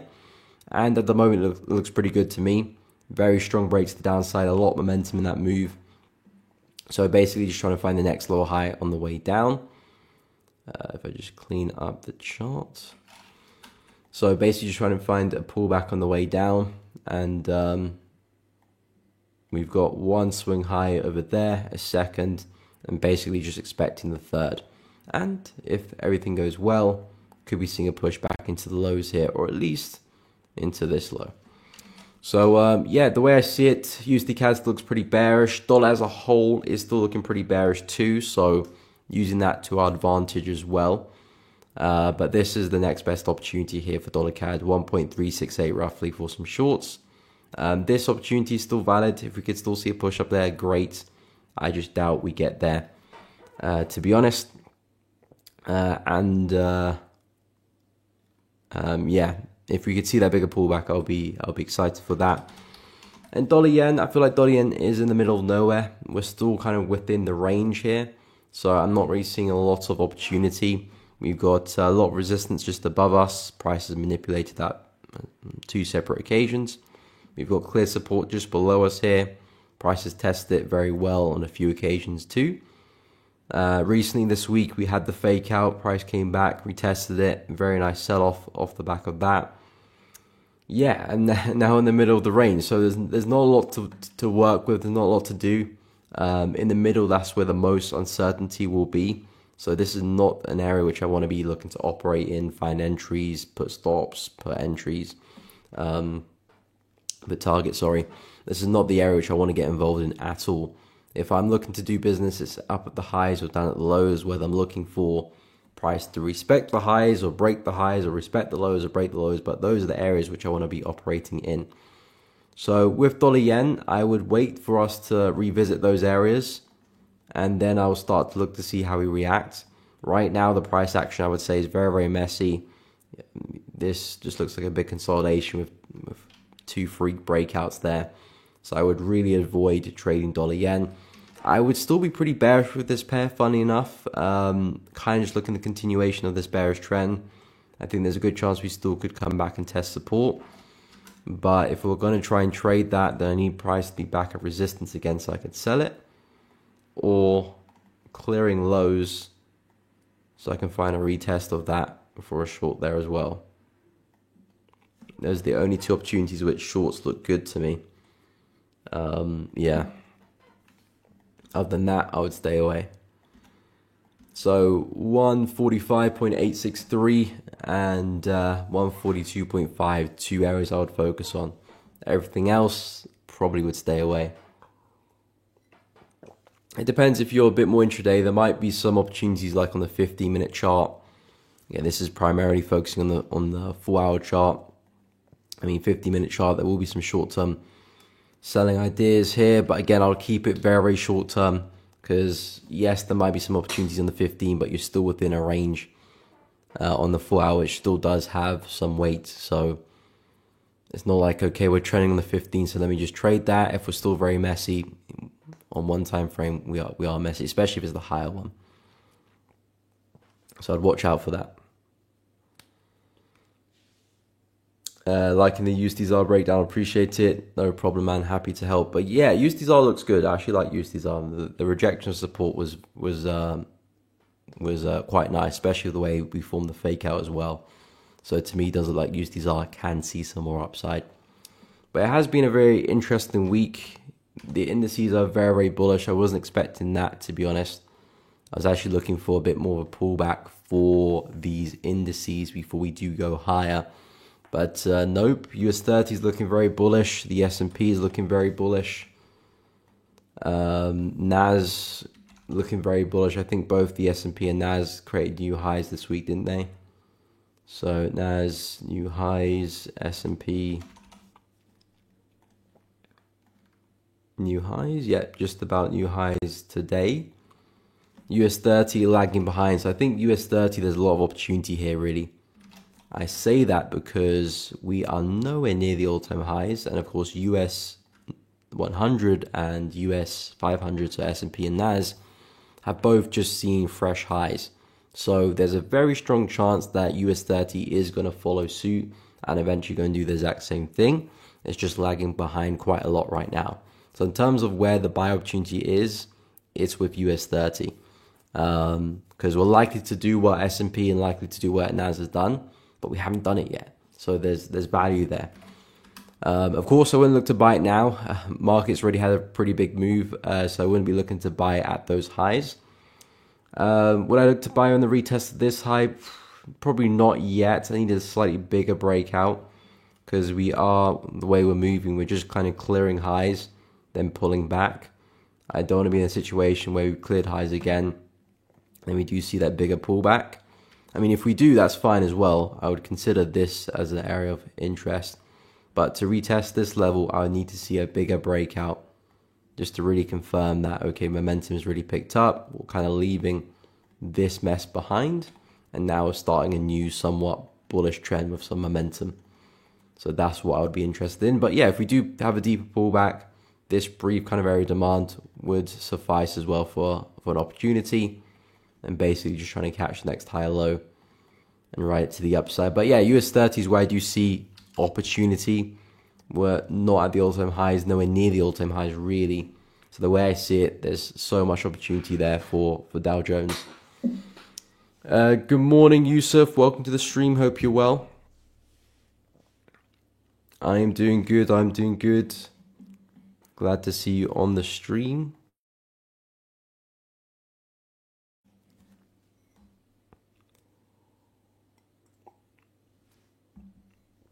I think next week will be interesting. We got NFP next week, I'm pretty sure. And we've got, of course, got the end of the month on Monday. So I'm going to recap the month's price action for June, see how we close, see how we shape up, where momentum lies as well. We do have some news this afternoon for dollar PCE at 130.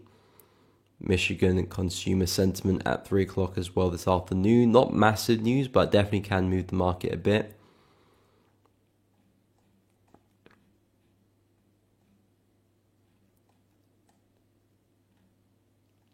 I'm just looking at the news for next week. CPI for Euro on Tuesday.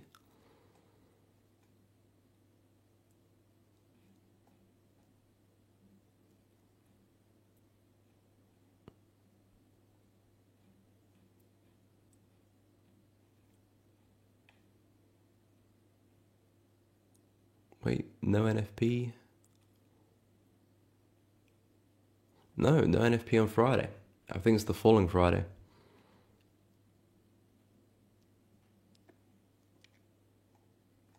Yeah, no NFP next Friday. I thought it was next Friday.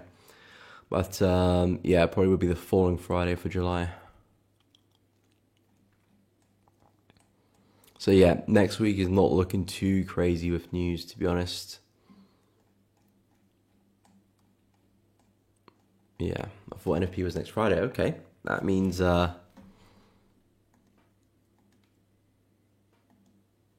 week after is when probably can expect some fireworks. But in terms of dollar anyway, it's looking very dry. So I got a feeling that we can see some upside soon. But I'm not going to look to try and trade or try and bet on upside on the dollar until I see some conviction in the market.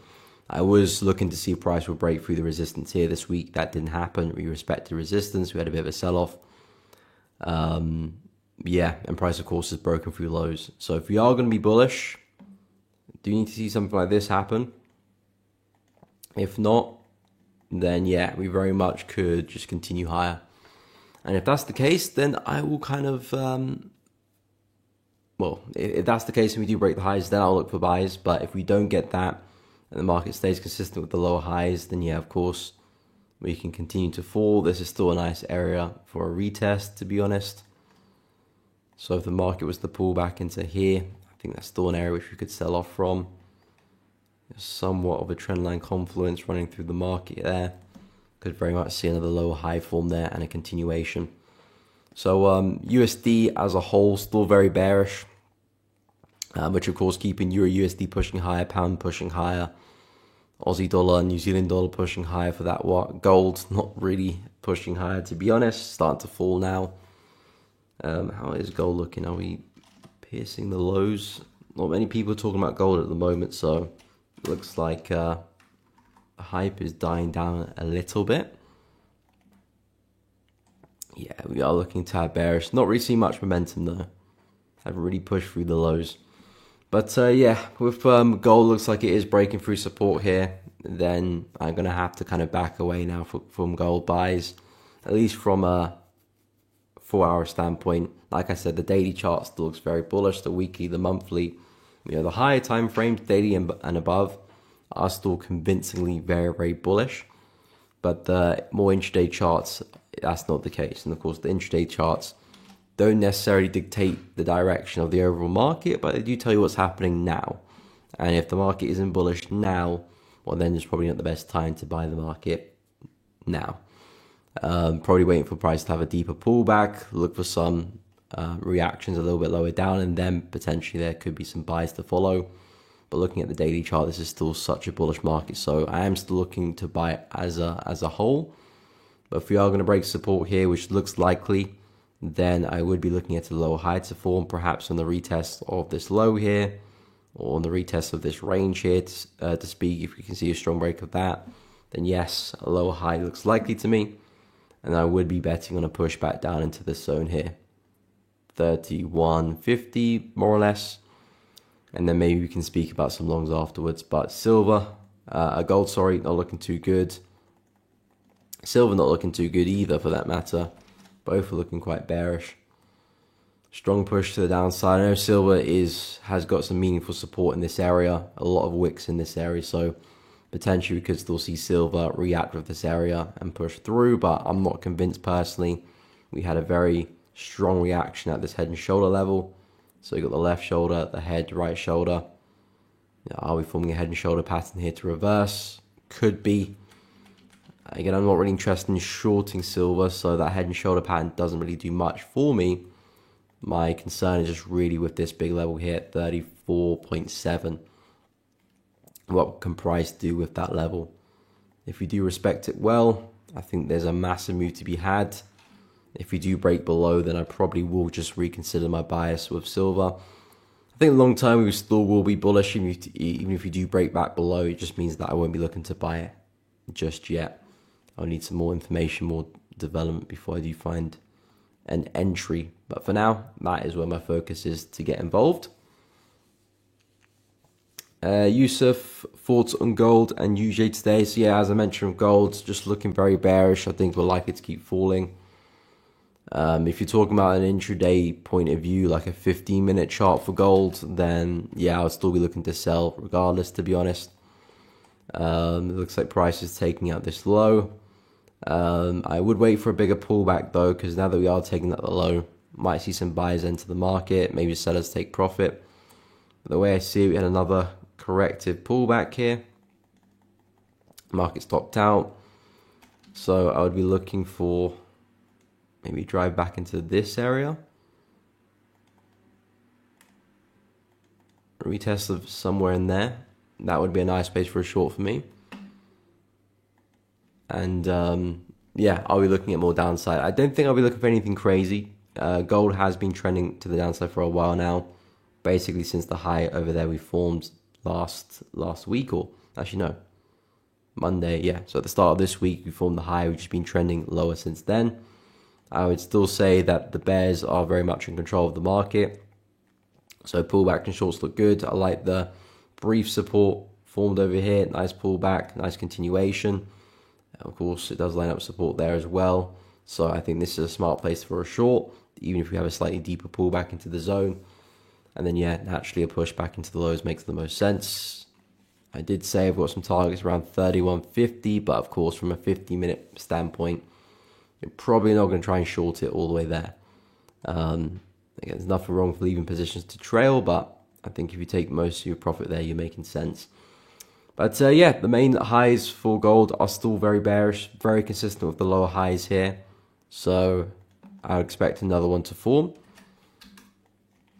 And judging the higher time frames, it looks likely to, but this is where I expect gold to end up at. In terms of dollar yen on the 15-minute chart, like I said, we're kind of stuck within a range here, so I'm not really interested in trading in trading dollar yen. I mean, we've had some nice bullish structure as of late. We had that very anticlimactic move higher. We had a big sell, a pullback, then a continuation. The way I see it, if we can pull back like this, that could be another lower high to short from. Maybe respecting some support on our left there, but that's more of like a wishful thinking. I'll wait to see how we pull back, to be honest. There's a brief range here. I think that would be a more useful area to short from. I can see prices for the most part respecting this level, but it's not a deep enough pullback for me to get excited. Yeah, I'll at least wait for 0.618 here, that zone, before looking to short. But basically the plan is to try and catch the next swing high. One over there, hopefully find the next one. Of course, you had the initial one over there, and then maybe that takes us into the prior low and maybe back into the low there as well. So yeah, dollar yen, I would be bearish on the 15. I think more downside looks good. Like I said, we're in the middle of the range, so it's just not the preferred area, the optimal area to be finding trades. But there is some type of bearish trend there we can work with. Again, the best trade was the test of the high because it lined up with structure in the high time frames and it made sure kind of away from all the noise. But structure is still pretty bearish, so my bias would be short. Dima, no problem. Have a great weekend as well. Thank you for tagging along.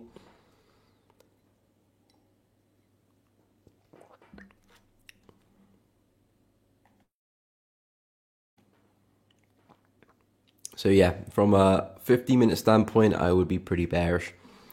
But yeah, when you are looking at the 50-minute chart, always do keep an eye on the higher time frames. I would say 4-hour chart / daily chart, keep an eye on. Of course, in terms of your actual trading decision, whether you get into a trade or not, that's probably going to be judged on like the 15-minute chart in terms of the actual entries and probably stop loss placement and targets. But if you can find out what the daily chart is doing, what the 4-hour chart is doing, it kind of gives you a nice overview of what the 50-minute chart could do, or just basically where you're positioned. Because sometimes you do get a bit too zoomed in on the 15 or the 5-minute or whatever time frame you're trading on. You kind of forget what the bigger picture is doing.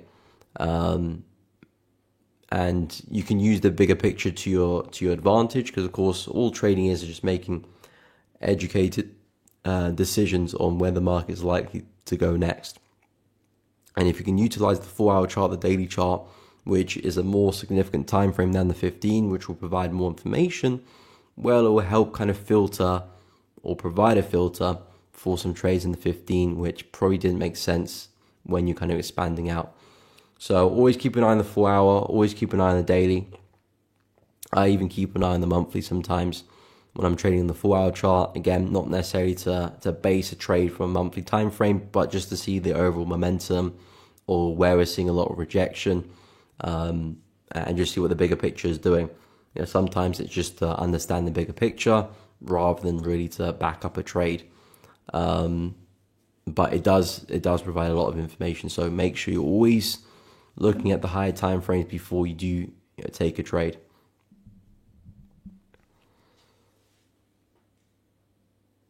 Elliot,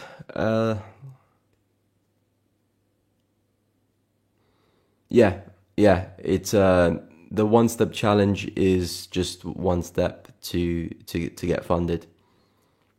But yeah, no question is a dumb question. If you don't know the answer, ask the question. But yeah, the one step is of course just one step to pass. 2-step is 2 steps to pass, and then you get funded. And the 3-step is 3 steps to pass and you get funded. Of course, each variation of the challenge has different criteria in terms of the max drawdown, in terms of the profit targets as well. So you want to be aware of that too. But depending on your kind of style, if you're looking for a challenge with a bit more drawdown, then the 2-step is probably something you're probably going to look at if you want a bit more room with your drawdown. If you don't mind less drawdown but you want less targets, then maybe the 1-step is something to consider. No problem, happy to help. Again, make sure you use the discount code for 25% off. You can also check out the Discord link as well. There's some more updates and information there if you haven't checked out already. Links to that is in the description below.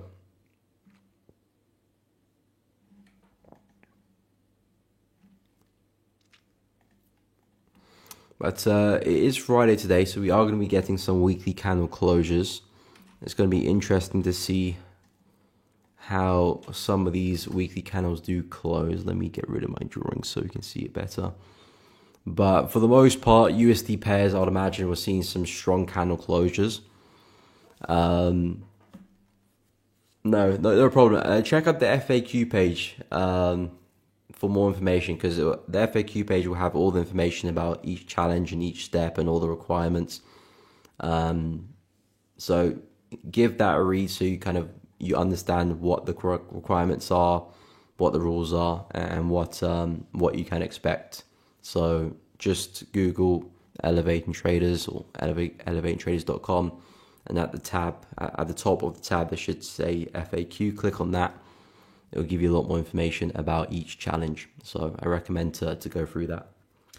But yes, weekly candle looking very bullish. Of course, the USD pairs have been flying this week. Yep, pound USD pushing higher after respecting the high previously. Dollar CAD looking pretty bearish. So the key takeaway with the weekly candles here, dollar CAD's not doing too much there actually.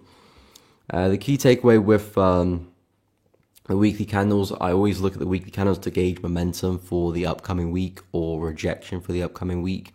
Let's say price is at resistance, for example, like back over here, you can see there's a clear level of resistance, and you can see this weekly candle gave us a nice wick and a strong bearish close.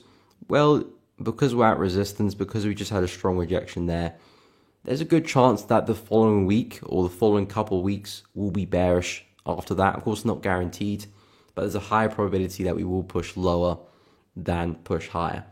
Always be prepared for upper wicks as well. Sometimes they can be quite long. Of course, in this case, there was not much of an upper wick. We just kind of melted.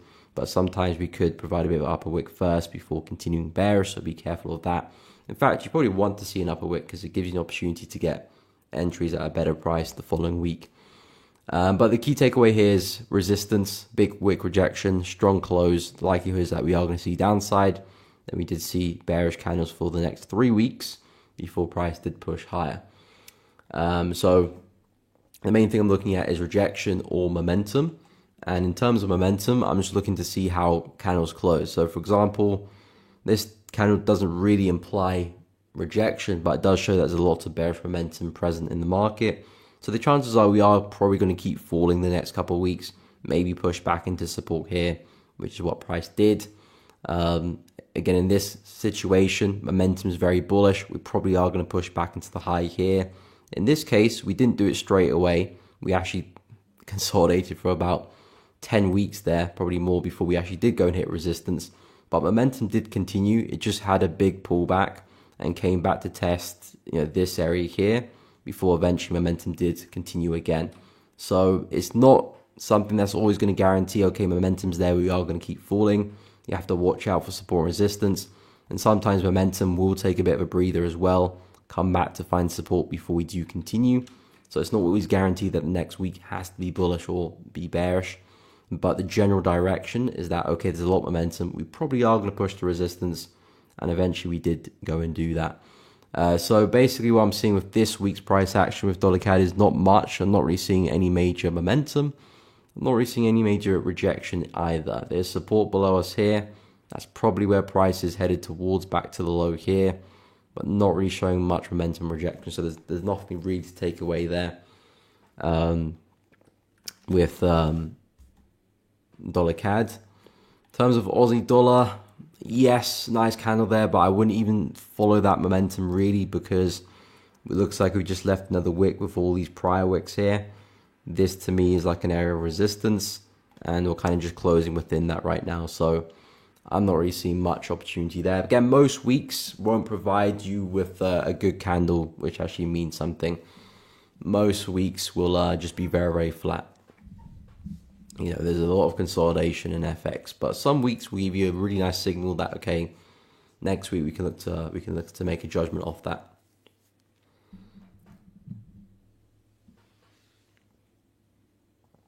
Yusuf, no problem. Okay, good. That is good. That is good. Yeah, make it a habit. Make it a habit. Of course, at the moment, it's a habit just to jump straight to the 15.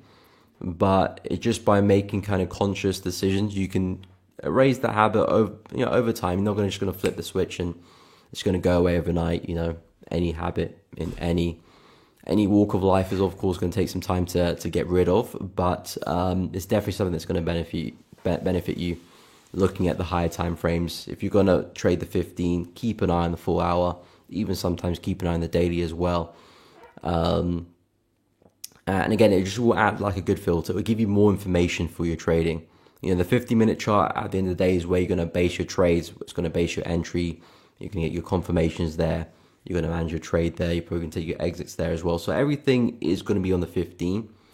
But time frames, you have to remember, time frames is just periods of that time. So the 50-minute chart is the exact same as the 4 hour chart. It's the exact same as the daily chart. It's the exact same as the monthly chart. It's all the same thing, just grouped differently.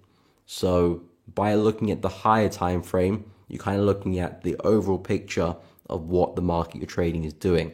If you're just looking at the smaller time frames, you're so concerned about the minor fluctuations that the bigger, more meaningful, significant moves is something that you're not really informed with.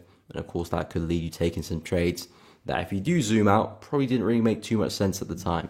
So just give yourself that kind of bird's eye view of the market. Again, it's not going to solve all your trading problems, but it would definitely help you pick better trades on average, and probably position yourself better for bigger moves too. Because if you can see a potential swing on the 4-hour chart, if you can get in on the 15, well, the risk reward could be pretty big if that move does play out. But yeah, definitely a filter for just picking better trades, just keeping an eye on the higher time frame. A good habit would be to look at the higher time frame first and then look at your 15. So, because sometimes you could look at the 15, have a bias, have a trade. You look to the 4-hour chart and you kind of look for reasons to back up that trade rather than the other way around, which would be better. Looking at the 4-hour chart, deriving a bias, and then backing that up with 15 and waiting for the 15 to form that setup as well. That's a good situation rather than the other way around.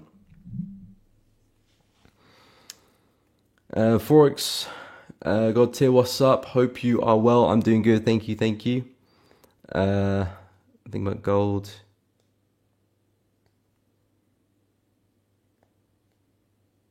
A lot of questions there, Forex God tier. I mean, as a whole on gold, I am still very bullish. That's the key takeaway. The reason why I'm still bullish is because the major time frames, daily, weekly, monthly, is still very much in a strong uptrend. So I see price still continuing higher. But at the moment, we are struggling at highs. On the 4-hour chart, we're starting to break through support. So that's a bit of a red flag.